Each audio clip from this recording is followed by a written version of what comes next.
Everyone, welcome to your YouTube channel Edutech study. तो सभी students को पता होगा जो हमारी बिहार तकनीकी सेवा आयोग बीटीएससी वर्क इंस्पेक्टर की जो वैकेंसी आई हुई है उसके रिगार्डिंग हमारी ये क्वेश्चंस की क्लास सीरीज चल रही है। इससे पहले हमने 400 क्वेश्चन मिक्स तीनों ट्रेडों को मिला के कर लिए थे। अभी हमारी टॉपिक वाइज क्वेश्चंस की सीरीज चल रही है। इससे पहले हमने तीनों ट्रेड सिविल, प्लम्बर और सर्वेयर ट्रेड के फर्स्ट टॉपिक तीनों ट्रेड के 50-50 क्वेश्चन कर लिए थे। आज हमारा ड्राफ्टमैन सिविल के सेकंड टॉपिक बिल्डिंग मटेरियल से हम 50 क्वेश्चन इस टॉपिक से करेंगे। नेक्स्ट क्लास के अंदर 50 क्वेश्चन और करेंगे तो इस टॉपिक से हमारे टोटल 100 क्वेश्चन रहेंगे। ये क्वेश्चन सभी बहुत ही इंपॉर्टेंट क्वेश्चन है, तो आप क्लास को पूरा देखिएगा और सभी क्वेश्चन को अच्छे से समझिएगा।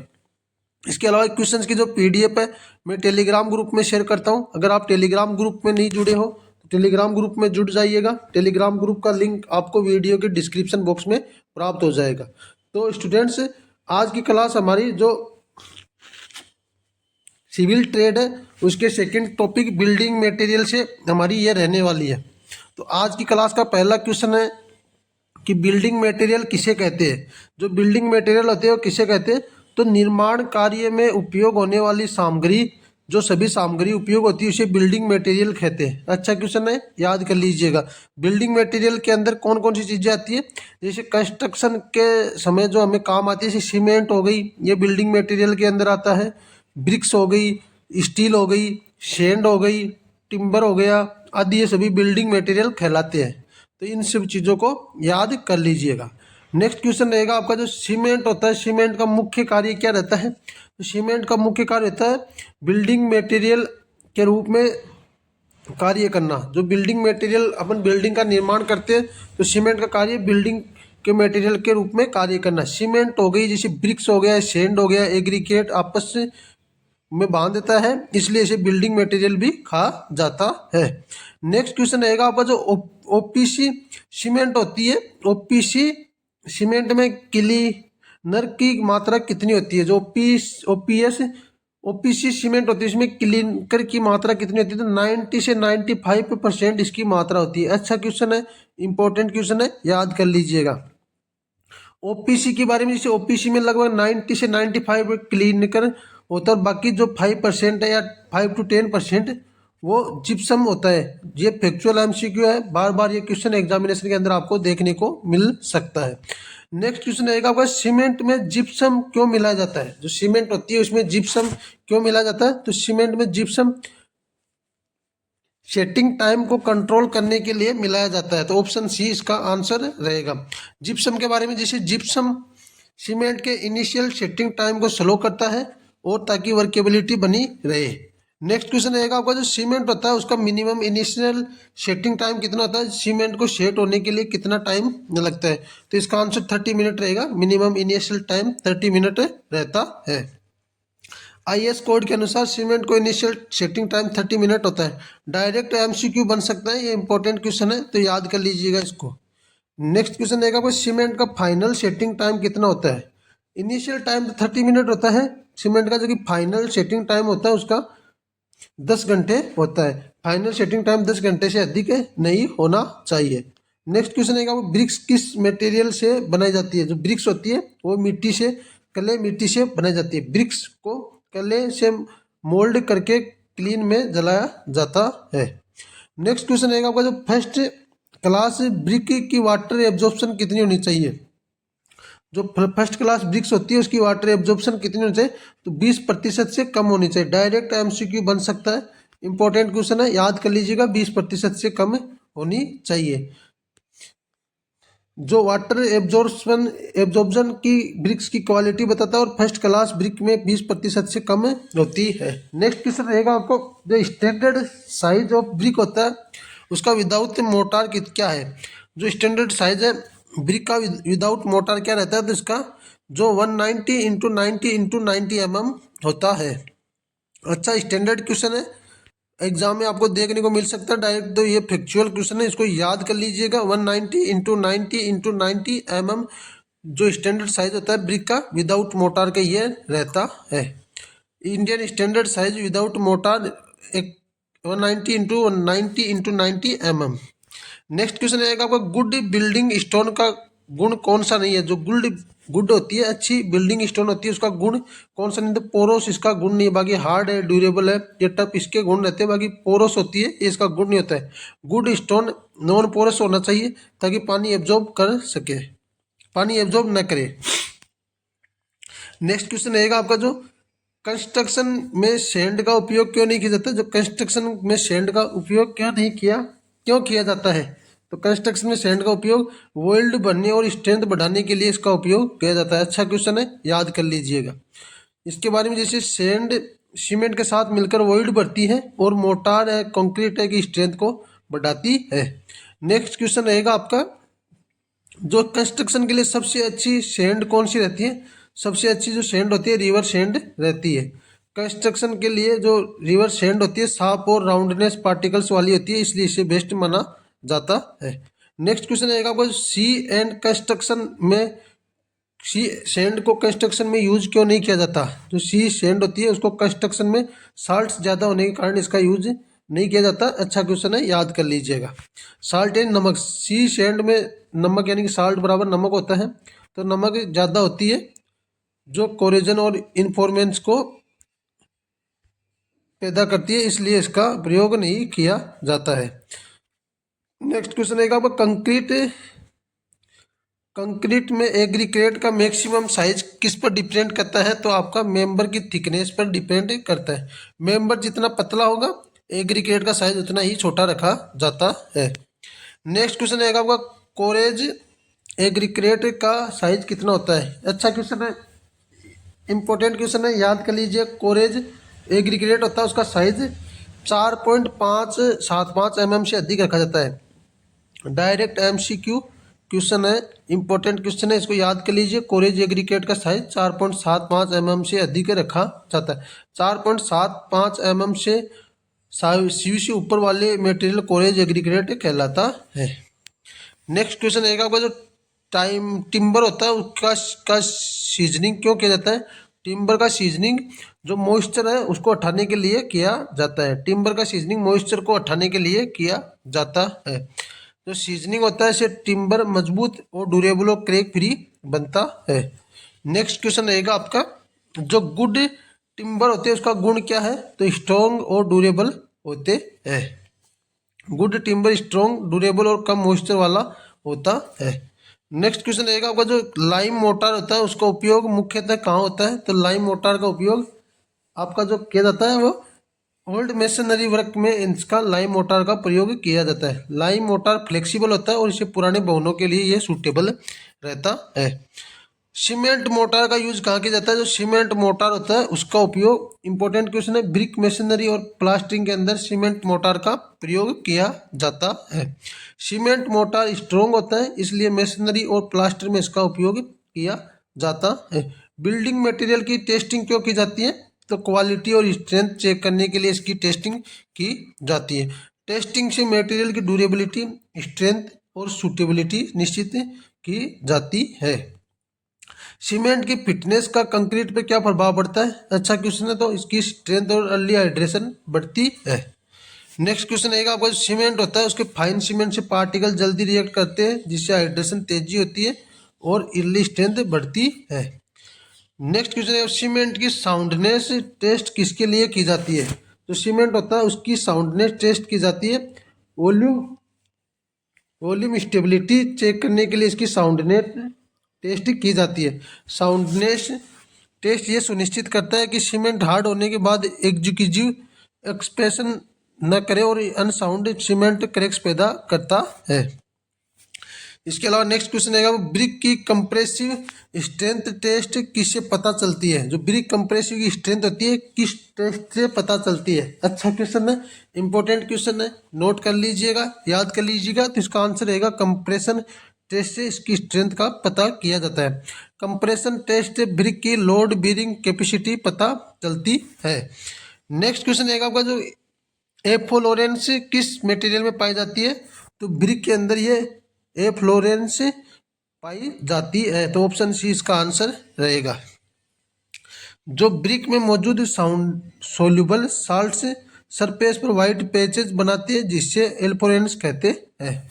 नेक्स्ट क्वेश्चन रहेगा आपका जो ब्रिक में एफ फ्लोरेसेंस का मुख्य कारण क्या है? तो इसका सोलेबल साल्ट्स की उपस्थिति इसका मुख्य कारण होता है। ब्रिक में साल्ट्स पानी के साथ सरफेस पर आकर क्राइस्टलाइज हो जाती है। नेक्स्ट क्वेश्चन रहेगा आपको एग्रीक्लेट का मुख्य कार्य कंक्रीट में क्या है? तो एग्रीक्लेट का मुख्य कार्य कंक्रीट में स्ट्रेंथ और बल प्रदान करना इसका मुख्य कार्य होता है। एग्रीक्लेट कंक्रीट का जो सीमेंट का 70% लगभग भाग होता है और स्ट्रेंथ देने में यह मुख्य भूमिका निभाता है। नेक्स्ट क्वेश्चन रहेगा टिम्बर में नोट क्या होता है? जो टिम्बर होता है उसमें नोट क्या होता है? तो ब्रांच का बेस भाग टिम्बर में नोट होता है। तो इसका आपका ऑप्शन सी इसका आंसर रहेगा। तो ये अच्छा क्वेश्चन है, याद कर लीजिएगा, इसको नोट कर लीजिएगा, अच्छा क्वेश्चन है। नेक्स्ट क्वेश्चन रहेगा आपका जो नोट फ्री ट्री का ब्रांच से बेस से बनता है और टिम्बर की स्ट्रेंथ को प्रभावित करता है।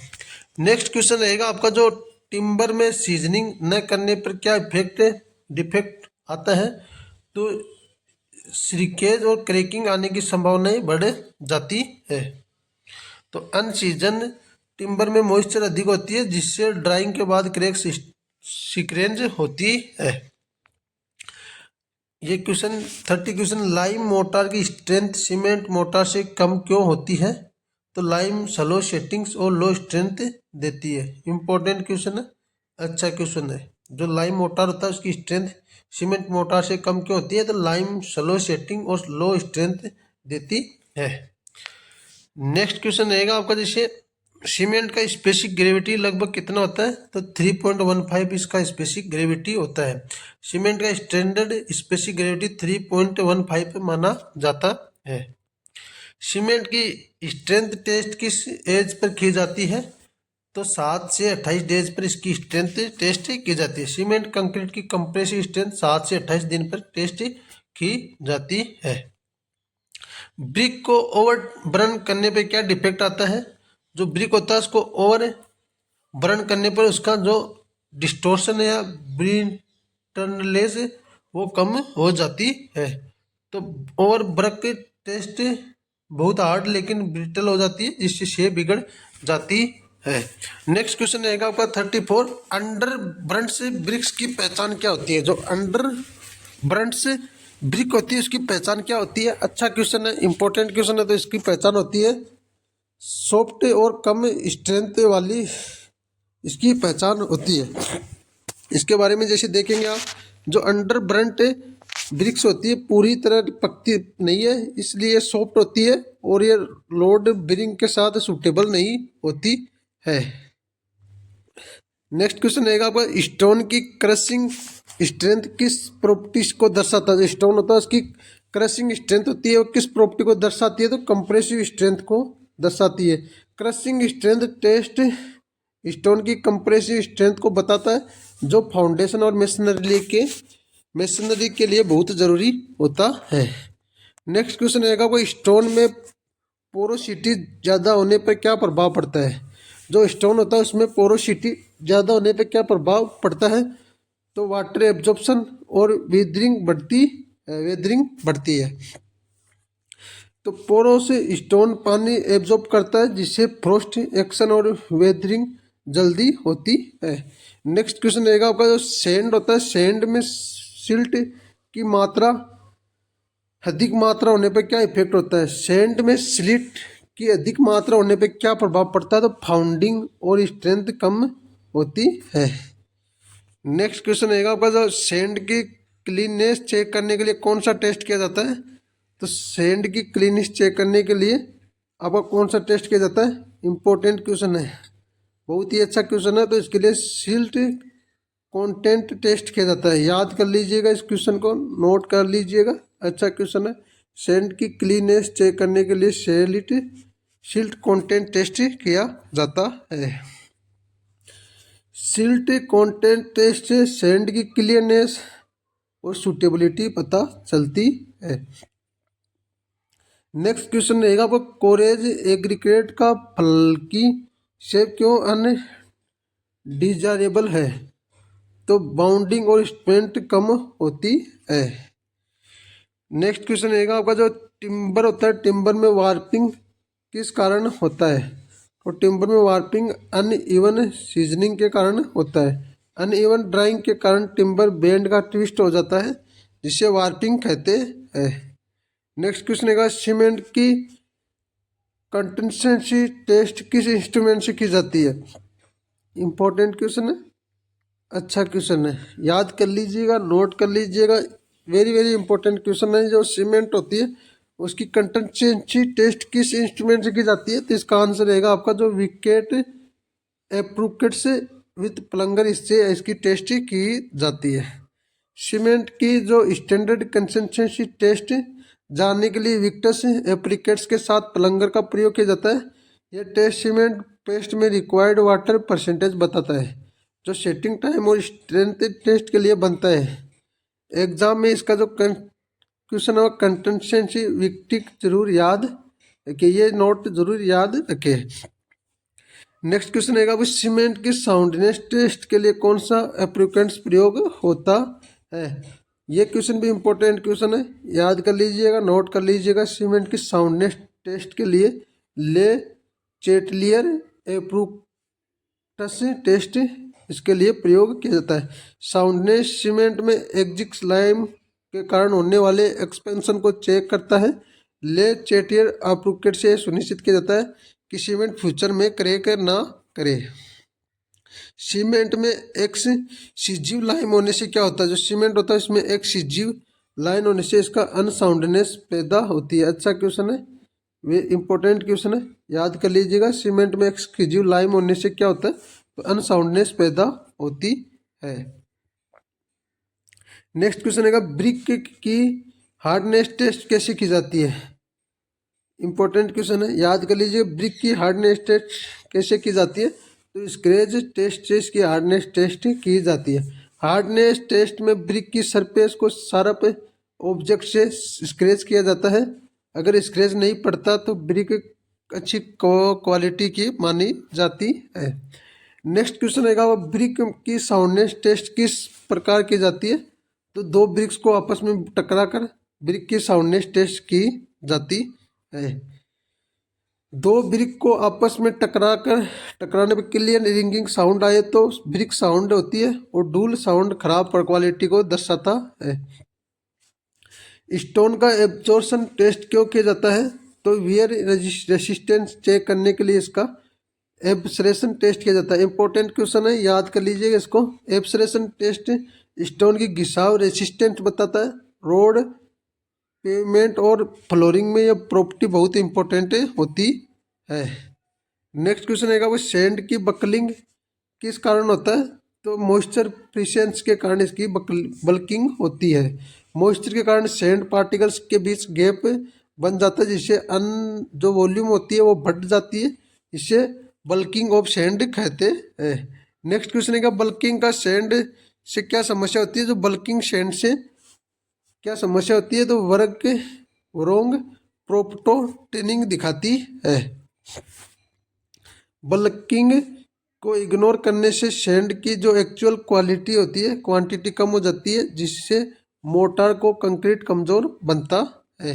नेक्स्ट क्वेश्चन आएगा आपका, एग्रीगेट थपनेस किस प्रॉपर्टी को दर्शाता है? तो इम्पैक्ट रेसिस्टेंस को दर्शाता है। इंपॉर्टेंट क्वेश्चन है, याद कर लीजिएगा, अच्छा क्वेश्चन है।